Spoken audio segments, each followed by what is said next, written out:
नगर निगम की अंतिम बोर्ड बैठक में हंगामा। नगर निगम की कार्यकाल की अंतिम साधारण सभा भारी हंगामे के बीच संपन्न हुई। बैठक में वित्त वर्ष 2026-27 के लिए 421 करोड़ 84 लाख रुपए का बजट प्रस्तुत किया गया, जिसे बहुमत से पारित कर दिया गया। हालांकि बजट से अधिक चर्चा और विवाद शहर के घरों से कचरा संग्रहण शुल्क वसूलने के प्रस्ताव को लेकर देखने को मिला। बैठक शुरू होते ही कई पार्षदों ने कचरा संग्रहण शुल्क का विरोध करते हुए इसे आम नागरिकों पर अतिरिक्त आर्थिक बोझ बताया। विरोध कर रहे पार्षदों का कहना था कि पहले से ही महंगाई से जूझ रही जनता पर नया शुल्क थोपना अनुचित है। इस मुद्दे को लेकर सदन में नारेबाजी शुरू हो गई, जिससे कुछ समय के लिए बैठक बाधित हुई। महापौर ने हंगामे के बीच सदन को संबोधित करते हुए कहा कि नगर निगम द्वारा दी जाने वाली सेवाओं के लिए शुल्क लेना नियमों के तहत आवश्यक है। उन्होंने स्पष्ट किया कि सफाई व्यवस्था को सुदृढ़ करने, संसाधनों की उपलब्धता और कर्मचारियों के भुगतान के लिए कचरा संग्रहण शुल्क जरूरी है।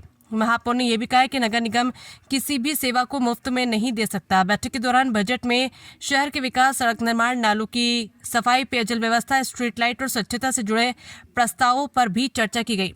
इसके साथ ही विभिन्न सामुदायिक भवनों के नामांकन संबंधी प्रस्तावों को भी सदन की स्वीकृति मिली। काफी देर चले हंगामे और विरोध के बाद सदन की कार्रवाई पुनः सुचारू हुई और सभी प्रस्तावों पर चर्चा कर उन्हें पारित किया गया।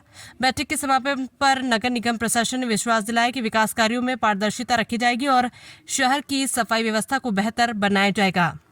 मैं आप सभी क्या नाम आपका? गोविंद साहब। बोलो भाई। हाँ सर जी बता।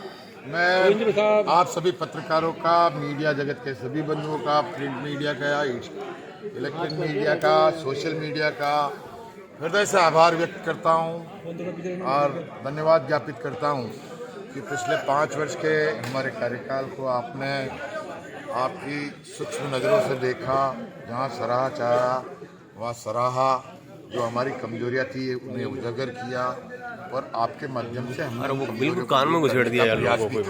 आप नीचे करो, आप नीचे करो। हमने आज हमारे औपचारिक रूप से इस कार्यकाल की अंतिम बोर्ड बैठक थी। मैंने बोर्ड बैठक में आपको बताया था कि हमने राजस्व आय में जो पिछले 10 साल में हुई उतनी हमने 5 साल में की। जितना बजट 10 साल में प्राप्त हुआ, पास हुआ, उतना हमने 5 साल में किया। हर क्षेत्र में हमने उल्लेखनीय उपलब्धियां प्राप्त की है और आंकड़े बोलते हैं, हर चीज के आंकड़े हैं। बिना आंकड़ों के मैं बात नहीं कर रहा हूं, तथ्यात्मक बात कर रहा हूं हर चीज का। और ऐतिहासिक कार्यकाल था, गौरवान्वित करने वाला कार्यकाल था। आप किसी पार्षद से अकेले में पूछेंगे तो वो खुद कहेगा कि बहुत ही शानदार मेरे कार्यकाल में वार्ड हुए हैं। हमने कई सौगातें दी हमारे बोर्ड के कार्यकाल में। हमारे काइन हाउस एक उल्लेखनीय है, शास्त्री नगर कम्युनिटी हॉल नगर निगम से की क्रमोन्नति एक उदाहरण है। सांगानेर और पुर की धर्मतलाई के जो आने वाले समय में आप पर्यटन स्थल के रूप में विकसित होंगे।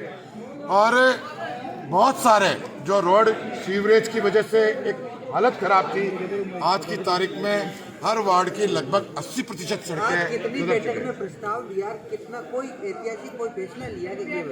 बिल्कुल कई प्रकार के ऐतिहासिक फैसले हुए। हमने निगम का प्रस्ताव कहा ना, हमने पास किया, हुआ। हमने यूडी टैक्स का करीबन 10 करोड़ रुपए पिछले 10 साल में, हमने 10 साल में हुए। हमने हमारा अटल धर्मतलाई ऐतिहासिक स्थल शास्त्री नगर कम्युनिटी हॉल का हमने प्रस्ताव लिया, बन के खड़ा हुआ तैयार है। हमने किसी का शिलान्यास नहीं किया, हमने हमारे कार्यकाल में बना के उसका उद्घाटन किया। आज भीलवाड़ा के हर सर्कल को आप देख सकते हो, उसका जीर्णोद्वार होके शहर सौंदर्यीकरण में है। हमने हमारे लिक्विड प्रोफाइल का 80% का निस्तारण कर दिया, लिक्विड वेस्ट का। कई प्रकार की उपलब्धियां हैं। ये शास्त्री नगर